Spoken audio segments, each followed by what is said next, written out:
I did get up there. I managed to get up the mountain on my crutches and shoot the sunset.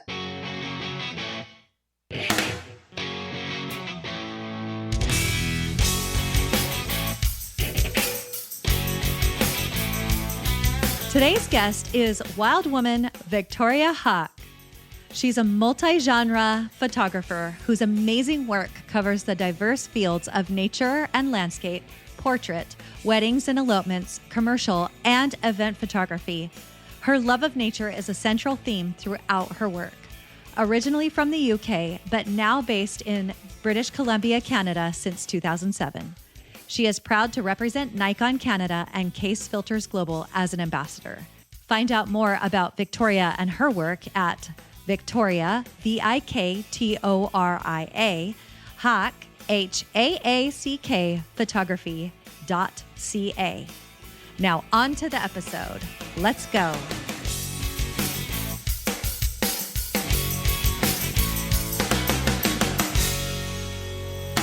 We're doing it. Let's go. Silent. I just asked Viktoria if she was ready, and she's like, sure. Yeah. Hey, so I'm here with Viktoria Haack. Of course, you know, because you just listened to me tell a little bit about her. But Viktoria, thank you so much for joining me. This is so fun to have a chat with you. I'm so excited. Thank you, Brie. It's really lovely to be here. Thank you for inviting me. And what I love is I get to record on video. And so we get to look at each other like we actually are in the coffee shop. Nice. Yeah, that really helps actually. I know. I think so too, because otherwise it's not a face and it's a little impersonal. Mm-hmm. You know, do you know what I mean? And I'm not handing you the microphone, although, it'd be really fun is if I had my phone and we just recorded in person out in the wild somewhere. That would be way more fun. That would be fun. How did you do that with your podcast with all the women? Because you had a group of you. Oh, yeah. Okay. So one of the ways, this is not what I did with them, but I do this series called Women in the Wild. And I have my phone, which I'm showing you, but nobody else can see. Yeah. And I actually have a little lavalier mic that plugs into the phone. And I'll sometimes just carry it with me. So beware anyone who travels with me. I might just be like, hey, why don't we just record a podcast episode? And then I plug it into my phone and then we do it. So oh, that's cool. My first one was with a lovely photographer named Suzanne Rohde.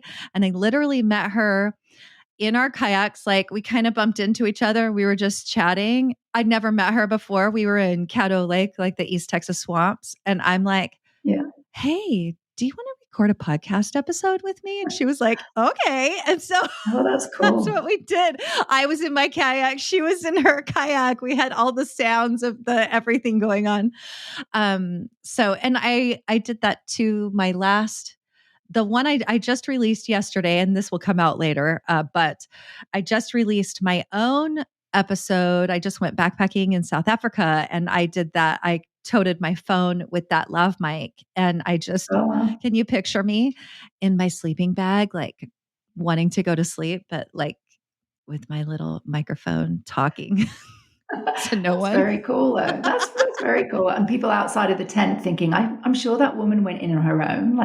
Who is she talking to? No, I went with five other guys, and plus the male porters, plus our male guide. So there were 10 of us. I was the only woman. I didn't calculate that until I was there. I'm 100% they did not hear me talking. I really don't think that they heard me.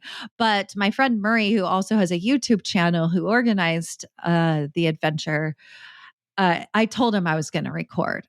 And so he knew I was doing that. But with the ladies, I have a Zoom, it's called a Zoom recorder, which Matt Payne told me about. I'll link to Matt Payne's podcast down below. I'll put the two that I was on down below. Anyway, in the episode description. But he told me about this Zoom recorder, and I was there for an event, and we just plugged in good mics to it, and we passed around the microphones. And I actually really love that episode because you could hear everybody laughing in the background. Mm-hmm. It's just fun as women to get together and talk about all the things and like have a really good laugh and also talk about some serious stuff too. I just think that's really fun. Yeah, no, that was a fun one to listen to for sure. Yeah. I'd love to do that more often. I'd love to have like more discussions with women. And so that's kind of what this is. You know what I mean? Yeah. So yeah, it's really fun. Well, thank you for joining me. You're up in Canada and I'm here in Texas. And by the magic of technology, we get to chat with each other.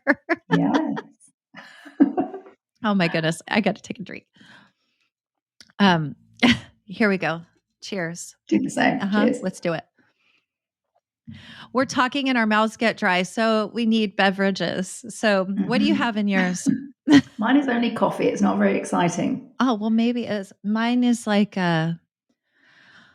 let's see. I use my soda stream and make fizzy water, and I put a wild berry lemonade flavor in there. Oh, that sounds very nice. It is. Yeah, whiskey would be good in mine, but it's too early for that. We see how you roll, Victoria.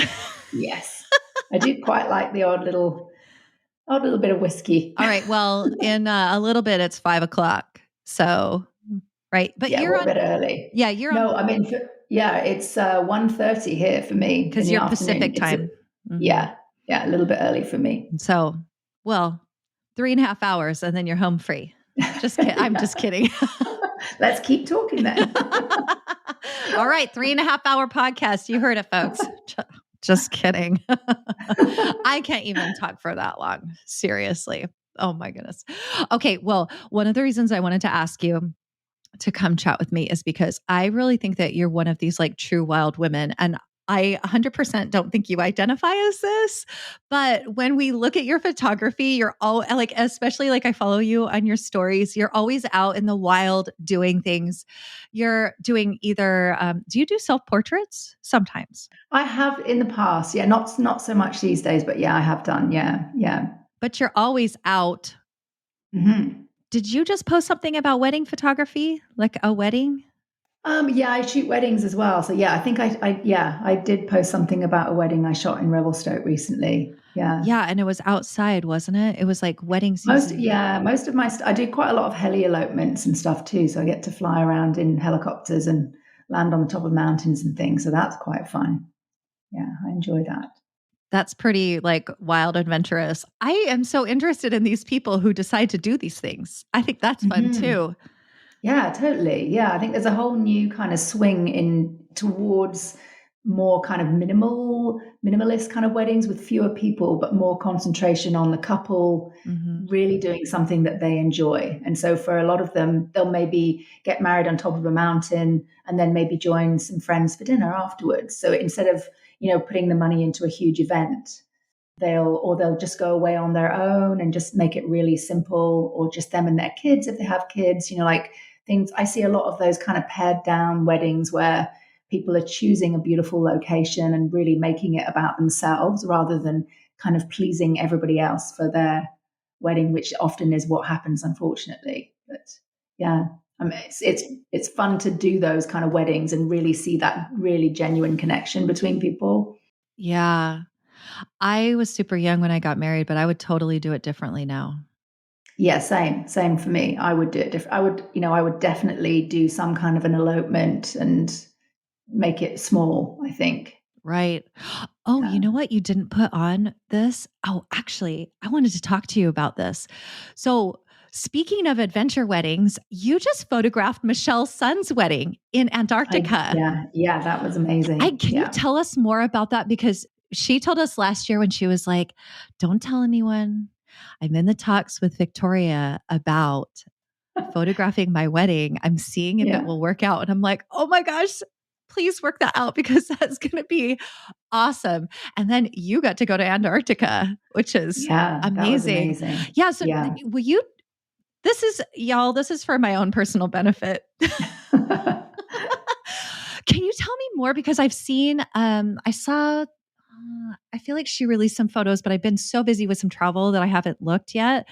But like, how did that work? I know you guys had limited time to get that done.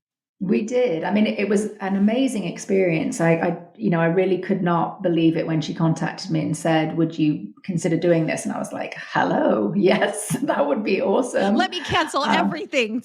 Yeah, that's right. Yeah, go to Antarctica, definitely. So yeah, I mean,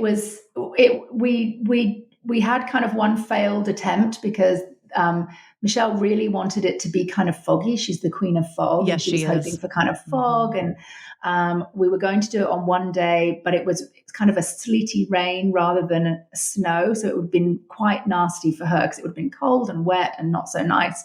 The day that they ended up doing it was actually a sunny day. And for most people, it would be a beautiful day. It really was. It was calm. It was just fantastic. The sun always makes things difficult when you're shooting a wedding. And obviously sun and snow is quite a difficult combination. So that's what we were working with. And we didn't have quite as much time as I think we would have hoped that we would have had. So things were a little bit rushed. Plus the difficulty with the avian flu precaution. So you can't put your bag down. You can't kind of kneel down so we're a bit limited on, can you imagine having 2 cameras and then not being able to change lenses or because you can't put your bag down. So things were a bit difficult, but it was, the most beautiful day.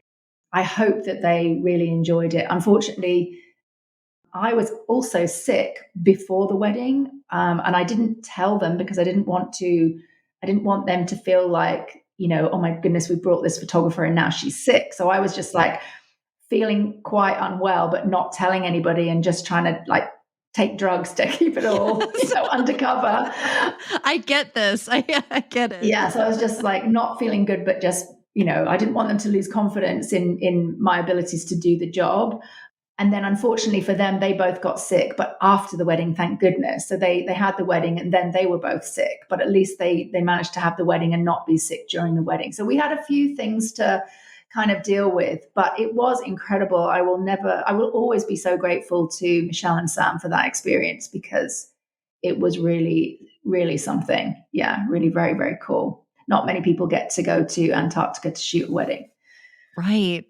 And I know they didn't want it to, they were going down with a group and I know they didn't want it to make, they weren't making the trip all about the wedding. And so I know they're really trying to take advantage of, a limited time. Wait, they got married off the boat, off ship, right? Yeah. So they went ashore for the wedding, but I know, they're such lovely, considerate people that I know that they were worried about keeping the other guests on the boat waiting, and the chap that was leading the kind of expedition, they were hoping to go and view emperor penguins and get into the Weddell Sea, and so there was kind of an agenda of like wanting, we needed to keep moving, we needed to get to this other destination, and so.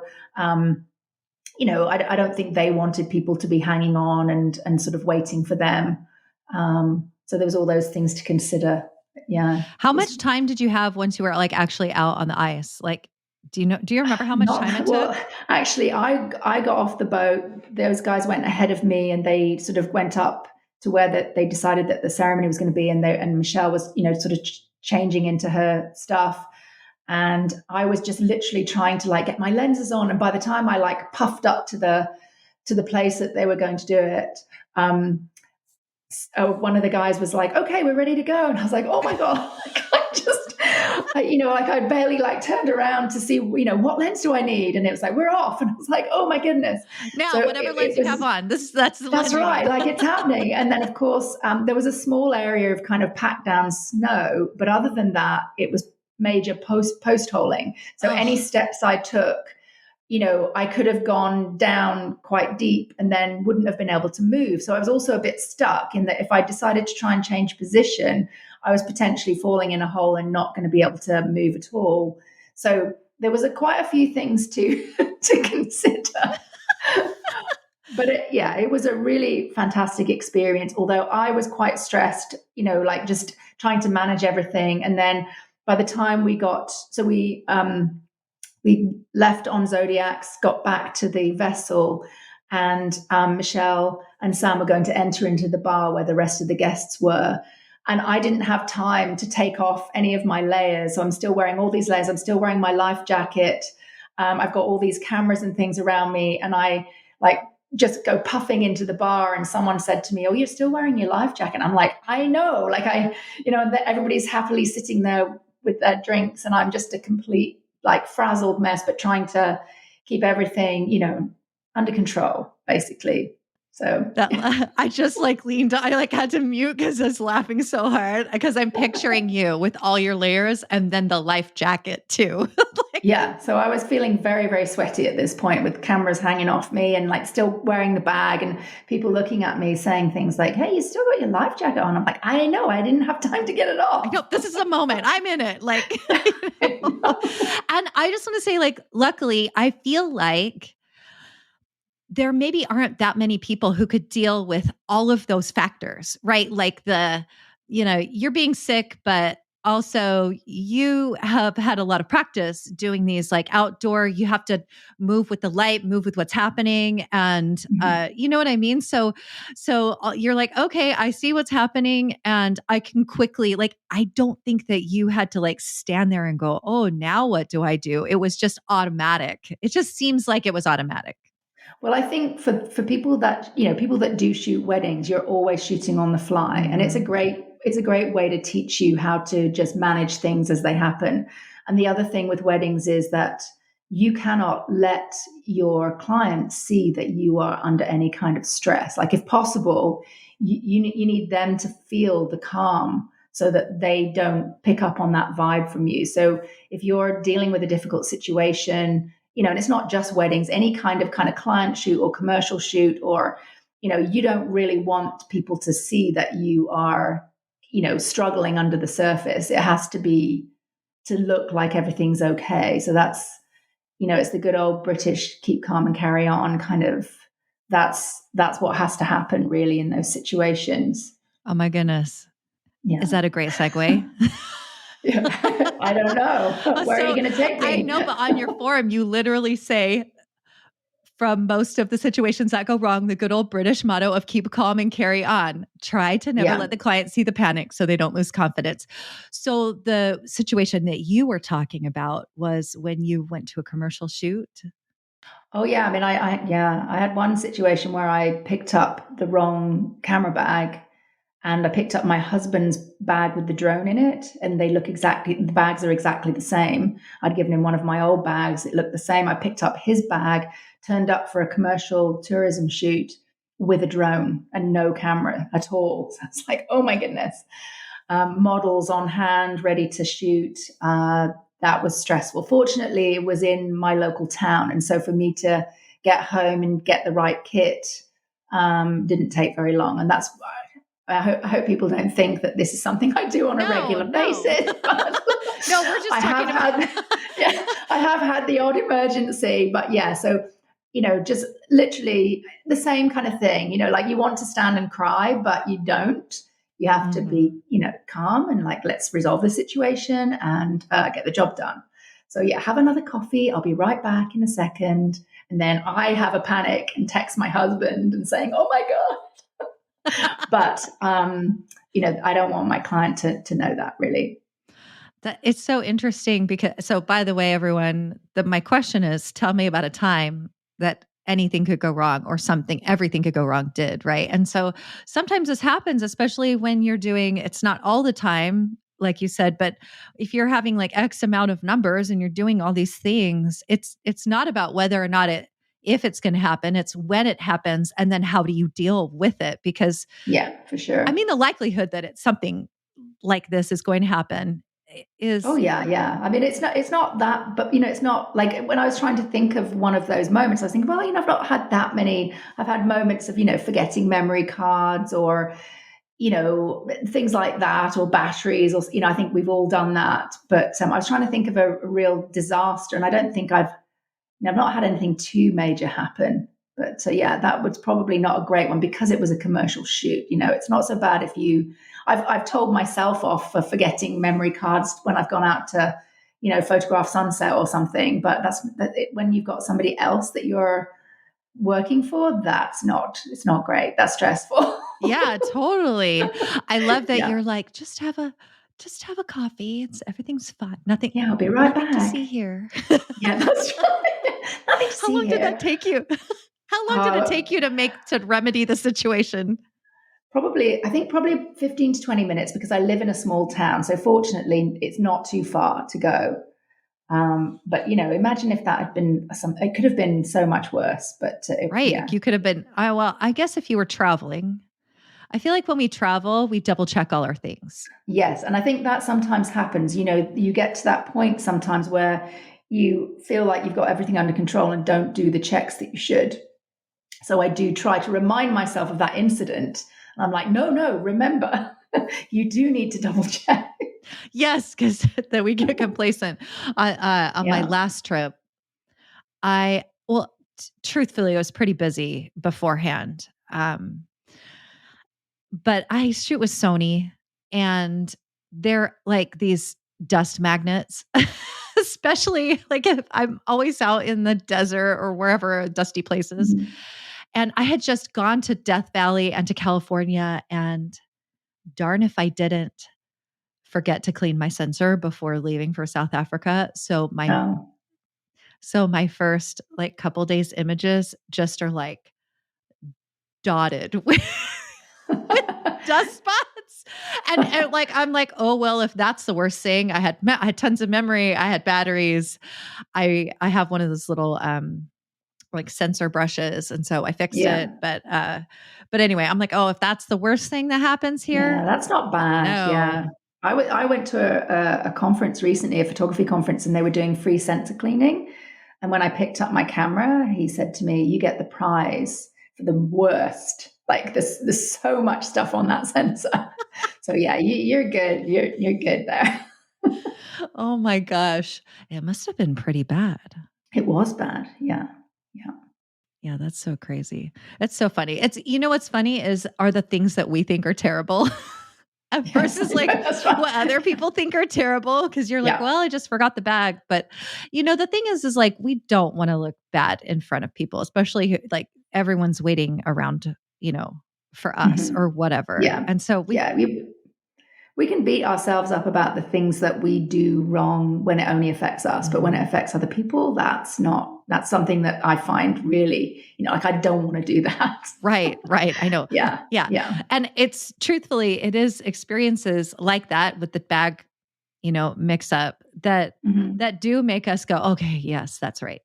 Double check that. Yeah, absolutely. Have you fixed the bag situation? Do you have like a little tie on there, or does it still look the same? No, I just check. I just make sure. Like just quickly unzip it, make sure that it's make sure it's not a drone, make sure that it's my stuff. I feel like you need a little like a neon carabiner on there or something. I probably should. Yeah, because there are those moments when you grab stuff, but like I think these kind of moments teach me that I need to, slow down, double check. Don't fly by the seat of your pants, not for a commercial shoot. Make sure, just take your time. So it definitely reminds me of that. Yeah. Yeah. I like to think, oh, I'm not in a rush here. Or actually, I like to think sometimes rushing will make me lose more time. Yeah, that's a good way of thinking about it. Yeah. Like when I'm thinking, I don't have enough time, I'm pressed for time. I'm like, wait a minute. When I'm rushing, I actually make bigger mistakes. So that's true. It's very true. I tend to slow down a little bit more. I feel like there's been multiple times I've learned that lesson. So now I've taught myself. Yeah, that's great. That's great. Yeah, definitely. Let's talk about I have a couple things I want to talk about. So one is I told you earlier, I'm like, you are really a true wild woman. Like you're always out in the wild. You do these like adventures and I'm like, what is she doing? Where is she going? And truthfully, you're up in Canada. And so we do have access to some like really wild places. It's pretty cool up there. Yeah. But you said one of the craziest moments that you've experienced. And I'm like, how did she do that? So will you talk to us about breaking your foot? You talk about these heli weddings and whatever. But I feel like this is a kind of a wild experience, but maybe it's not for you. But tell us more about breaking your foot. And then most people would just go home. But what did you do instead? Well, I mean, I broke my foot, but not in any kind of crazy situation. I broke my foot because I was looking at my phone when I stepped out of the van that we have. So I was, literally looking at my phone, must have turned my foot the wrong way. I didn't even have a good story about breaking my foot. This would happen to me. Like this would be my story. Right. Yeah. It's never a great, it's like you want to be like flying in a helicopter or somewhere wild and break running away from a bear. Like exactly. Yeah. But no, I was on my phone when I should have been paying attention, and I put my foot down wrong and broke my foot. So anyway, not an exciting story, but I was due to go into the backcountry with a group of women in 2 weeks after that incident. So I was basically in one of those boot things, and then on crutches, and I just could not give up the opportunity of going. So I thought, well, I'm just going to go. We were staying in some huts, so I thought, well, I'll just stay around the hut. At least I'm in the backcountry and I can read a book, or maybe get down to the lake or something. But I just couldn't give up the opportunity, so I went, and I did stay around the hut-ish, but then kind of headed down to the lake. I think the first evening we were there for sunset. So I was on my crutches, and I just kind of made my way down to the lake, and the other members of the group headed up a mountain to catch the sunset. And they had amazing conditions. And I was so gutted that I was not able to go, because I just really desperately wanted to. So then the next evening I decided I'm going to go. But I need more time to get there. So luckily I had a friend with me who very kindly, she's not a photographer, but she offered to carry my camera backpack, and I took her backpack, which was lighter. And so she offered to carry that, and we gave ourselves like an hour and a half extra or something. We left early, and I did get up there. I managed to get up the mountain on my crutches and shoot the sunset. And it wasn't as great as the night before, but I didn't even really think about it. I think that's the thing, is if you're determined to do something, why would I not? I was thinking, why would I not go? I think I just need a bit more time. And it was fine. I just needed a bit more time. But I also, when we were in the backcountry, there was, I think we were there in the fall. They'd already had some snow. So I had to double bag my boot with plastic bags, because I could put my foot down a bit, but it was in the snow.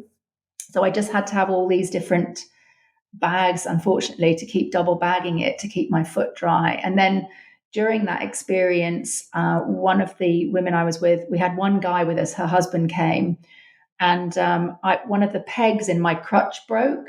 And so he whittled me out of a piece of wood. He whittled me this a little peg to go into my crutch so that I could continue to move around. But I mean, I didn't really think it was that wild. But when I think about it, I guess it is, my friend, when I was asking my friend, I was like, I can't think of a wild thing. And she said, well, I wouldn't have gone backcountry with a broken foot. I would have just been like, well, I'll go next time. But I didn't want to miss it. Your fear of missing out your FOMO is strong. Yeah. I mean, I've tried to really deal, I've got better at the FOMO thing of but I just love going to that spot, and it's not easy to get a place in those huts. And I just desperately wanted to go. So it's like, I can just sit by the hut and read a book. I didn't realize I would actually do more, but yeah. I think it's one of those things that you're like, well, yeah, okay, I have a broken foot, but I'm also here. So now what? Okay, but I went down to the lake and back. Could I really go up the mountain? Yeah, probably. I don't know how difficult. Exactly. That's exactly how it's not a difficult hike. I think it's probably about 7K or something up and down, so it's not far to go. It's not that steep. And if you're going slowly, it's not, if you're rushing up there, you can be a bit out of breath, but it's not that bad, especially when you're going really slowly on crutches. So with friends who are like, I'll support you in your crazy request. Yeah. Shout out to those friends who are like, yeah, you want to do that crazy thing? I'm here for you. Yeah, she was good. Yeah. That's right. I mean, I don't know, maybe this is where my brain goes. If I think about that thing ahead of time, I'm like, oh, I don't know if I could do that. Or no, that's not, no, that's kind of crazy. I'm not going to do that. So I could psych myself out a little bit. But sometimes when you're there and you see, yeah, okay, my will is pretty strong. I'm just gonna do that. I think it's like that, where there's a will, there's a way, or it really does become mind over matter. And so, like, all the bags, the bags. I'm picturing like one foot is great, and then the next foot is kind of like slipping next to it on snow or a muddy path or It was a bit muddy and snowy, but I mean, it really wasn't bad. Like, it's the same as climbing things. I think, I'm not somebody who does like physical activity for the hell of doing physical activity. I like to do stuff to be able to see something, or, so I'm fine with taking my time, and, so I can climb, I can do a lot of things if I do it at a slower pace, or, and I think if you're determined that you're going to do it, you can find a way. Like, you can just go slowly or break it down into small, manageable pieces. Yes. Okay. So I actually just did this. When I was in South Africa, there's this chain ladder that you go, it's on the first day. So it's like, get it over. And I talked with other people about it. I was chatting with all those ladies that were on all these friends, like Sarah Marino, who's been on the podcast. We were all in Death Valley, and she's like, and Sarah goes, "What's the thing? Are you like nervous about anything?" I'm like, the chain ladders. It's the chain ladders, because you're climbing up with all your heavy gear. And you're going like, it's not straight up, but there is a little bit of a slant, but not much. I'll have to show you the picture. And you're not tethered to anything. So there's nothing keeping you on. So that was my whole, like, even now my palms are a little sweaty just talking about it, because I'm like, okay, right, exactly. Cause I'm like, I do not like heights. You should have seen me. We went to the Empire State Building once, and I went out and I was like, great, I see the view. Let me go in the gift shop, because that's all I can handle. But I had decided, I'm like, okay, let me talk myself through. Lots of people go and they don't die. So there's that. Like, I have evidence for that. And also, I know that if I get nervous and freak out, it's actually going to be worse. So if I could just calm myself and know that and you said break it down into small pieces.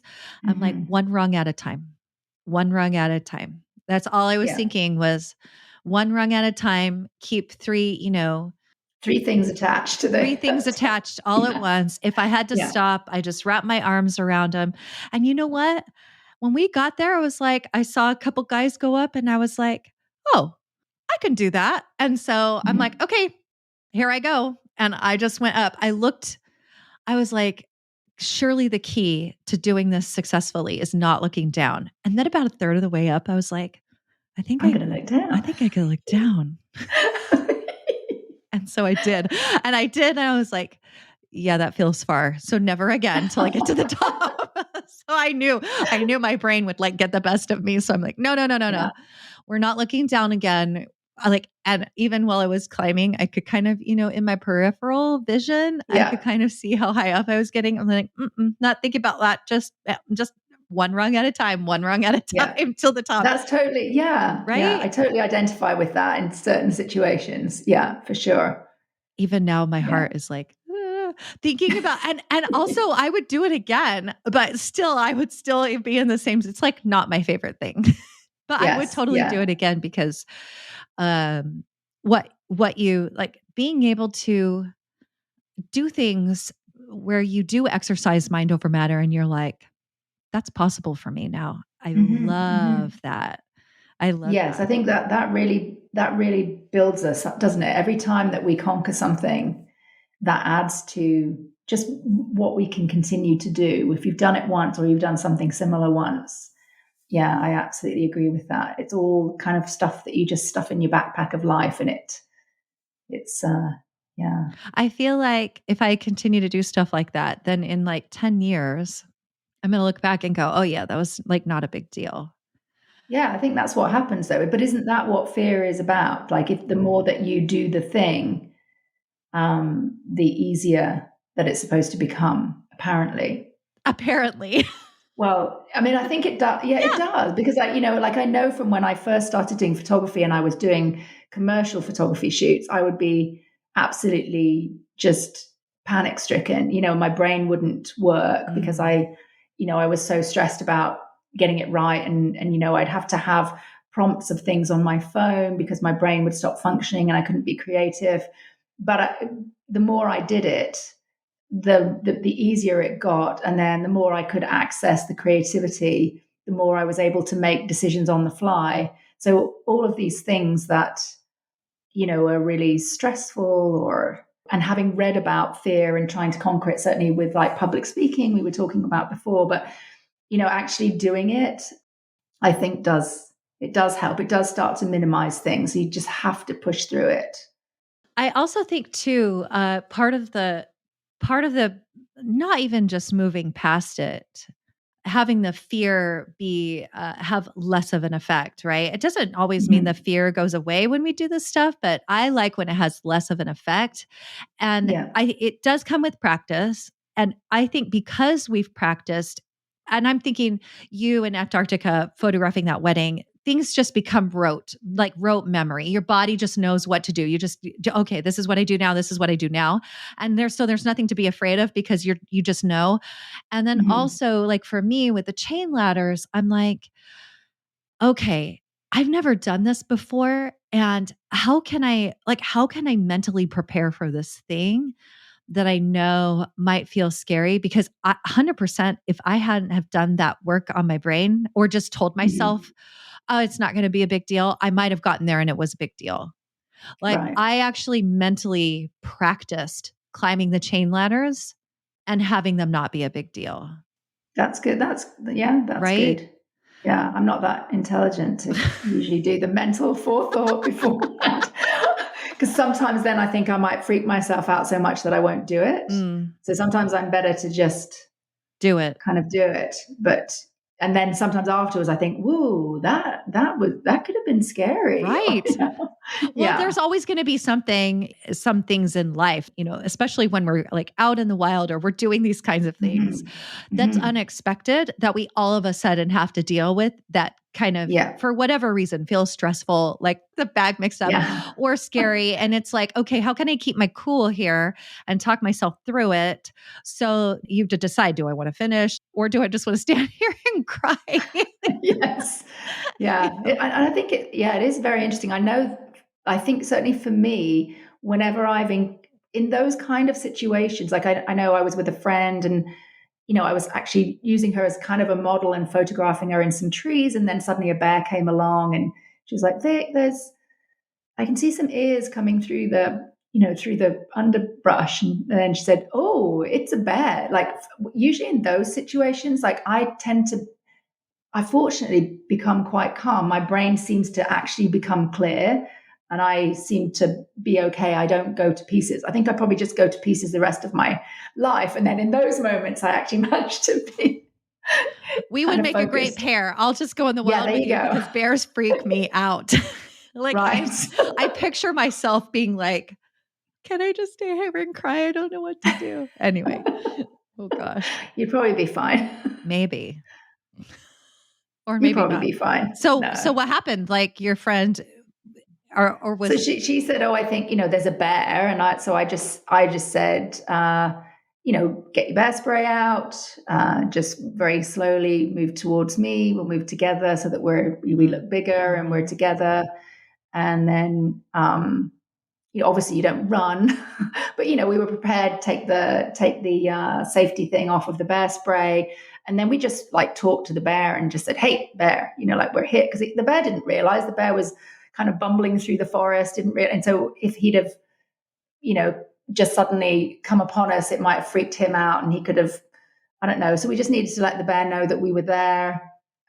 just be very calm, stay together, don't scream and run away. Like it was, and then the bear was just like, oh, sorry, and went the other way. It was all absolutely fine. But yeah, just trying not to completely freak out is the key, I think.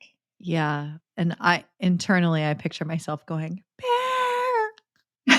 That's right. So you just hold on to your friend who might do that and just be like, don't run. Are you saying put your friend in front of you and say, now you go talk to the bear? Yeah. You go speak to the bear. I'll just quietly reverse. Meaning like, hey, you do the bear. I'm just going to run the other way going, ah! Right. Yeah. Oh my gosh. That's so funny. Yeah. All right. So, oh my gosh, this has been so fun. Well, one last thing I'd love to talk about, or I'd love to just end with, is, we've talked about being out in the wild and some crazy mix-ups, but I always think it's fun to talk about some of the maybe more positive or experiences that kind of leave you feeling, I don't know, like with a beautiful feeling. And so tell me about you have some like moments of connection here that you put in. And what I love is a lot of the women that I talk to always talk about being out in nature and this connection and connection with people. And I see that you make, not only I feel like you're this connector between nature and people because you're, photographing them in the wild, but also I'm guessing that's important for your own personal connection to nature. So tell me a little bit about, maybe pick like one or two things. You talked about an elderly dog and its owner, some wedding moments. Anyway, do you remember some of the things you said? Or maybe is there one moment that you were photographing that stands out in your mind? I think anytime so firstly, whenever I'm in nature, I feel like I have a deep connection to nature and sort of being there on my own or with my dog, and I'm there a lot. I tend to feel a sense of kind of calmness in nature and a sense of grounding in nature. In terms of moments that are kind of emotion filled for me, those are, being in nature is emotion filled in that I feel this real kind of sense of awe and calmness and respect for nature. But I also, when I'm photographing, let's say, a human subject, I often have those kind of, or an animal subject, I can have those kind of those emotional responses too. If somebody asks you to photograph their dog who's potentially not going to be around for much longer, or it's sick, or, a person, or they want to have that memory captured, I have to control myself from becoming too emotional in the moment, because, I really get very emotional for those kind of things. And there was one wedding I photographed where, the father was terminally ill, and, that was, I don't, like I usually cry at weddings, I'm shooting them and then wiping the tears at the same time because there's always emotional bits to them. But that was really emotional, very, very emotional, knowing that he wasn't going to be around for too much longer, and that he was there for his daughter's wedding. I feel like photography has taken me into so many places of high emotion. And I just feel so grateful for the opportunities and the things that I've seen because of photography and experienced because of photography. It's just very, very lucky. I feel the same as well. Wait, hang on a second. I also want to say in that moment, it's the keep calm and carry on. Wedding photographer robot. Come on. If you're crying, you can't see through your right. Thank goodness for eye detection these days if you need it. I know, right? I feel the same. I feel like I've changed a lot since really doing a deep dive into my own photography.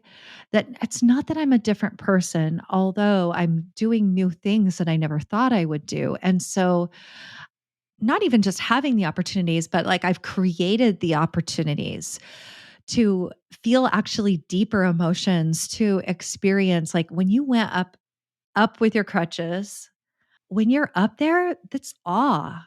Yeah. In a couple of ways, like, oh my gosh, I'm here. How amazing is it?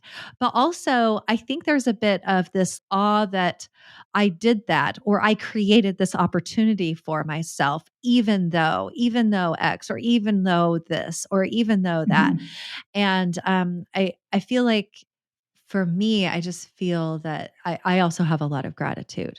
Like I also Mm-hmm. feel pretty lucky to be able to do this, to go to some super interesting places, right? Do Mm-hmm. some travel that I never would have thought of before. And I think that's pretty amazing to Mm-hmm. put yourself in these places. Isn't it cool that I feel like something that this was a hobby first for me, and it's actually the thing that has been the source of a lot of growth, like personal growth. Yeah. Yeah. Yeah, absolutely. Yeah, I can totally agree with that. And I Yeah. assume for our audience, the same for you. If you're a photographer, then like pushing yourself to do things has been a source of your own personal growth. I think that's so cool that Mm-hmm. we can use this thing that's so fun and a creative outlet to become like the source of multiple sources of like personal satisfaction, whether we're like seeing somebody like make this connection and being able to, or going to Yeah. Antarctica to photograph someone's Yeah. wedding and Yeah. be able to like provide them the memories, or whether we're Mm-hmm. doing it Mm-hmm. ourselves. I just feel like there's so many beautiful things about it. So good. I absolutely agree. And I think that in the early stages of, becoming a photographer, when you're kind of battling with your settings and trying to understand, there isn't always the space to recognize some of the moments, if you like. Mm-hmm. And also, you're trying to, what should the image look like? You're trying to fit in with maybe social media or something. Yeah. So once you've got that technical stuff, there's the space to really connect, basically, to actually be in the moment, and not be thinking about the settings, or I don't know. Yeah, I mean, exactly what you were saying. We're so lucky to be on sometimes this unexpected journey, not knowing where it's going to take us. I would never have dreamt when I lived on a little island and picked up a camera and started photographing what I was seeing when I was walking my dog, the experiences that I've had and the opportunities that I've had. Who would have thought? So I'm always very, very grateful for that. Yeah, same. And also I'm grateful to myself for creating that for me. I mean, sometimes it's lucky, like, Mm-hmm. oh, this opportunity came to me. But a lot of times I'm creating the opportunity for myself and then taking advantage of it. And it's beautiful. It's so beautiful. I often feel like I don't even know that I am creating an opportunity, like I wouldn't know that I was. It's only when I look back and I realize that I potentially did. Yeah. Well, we have to be, when the opportunity comes, I'm like, oh, if I say yes, I'm also contributing to creating the opportunity. Because if we say no, Mm-hmm. then Exactly. there's nothing Yeah. there. Yeah, There's no that's chance. right. Yeah. Yeah. And Yeah. Yeah. if we say no to Yeah. things, then we don't get to have the extra experiences that are unexpected. Mm-hmm. So true. That make for super interesting, not just super interesting photography, but an interesting life, which I think is the best. Mm-hmm. I totally agree. Yeah, So there you go. absolutely. Well, thank you. I think this is a great place to end. Thank you so much for joining me. Thank you. Thanks for joining me in my Riverside recording coffee house. Oh, thank you so much. Cafe. It was very cool. Thank you so much, Brie. Riverside.fm cafe. Oh, so good. All right. Thank you so much, Viktoria. And until next time we chat, thank you. Bye. Come with me on my next adventure. Be a wild woman and join me on one of my small group photography escapes in places like the cypress swamps of East Texas or White Sands, New Mexico. Go to wildwomanphotography.com for all the details. While you're there, you can check out featured wild women, episode transcripts, and more. Oh, and I'd love for you to support this podcast and all these incredible wild women in photography by leaving a review or sharing with a friend. Thank you so much for listening.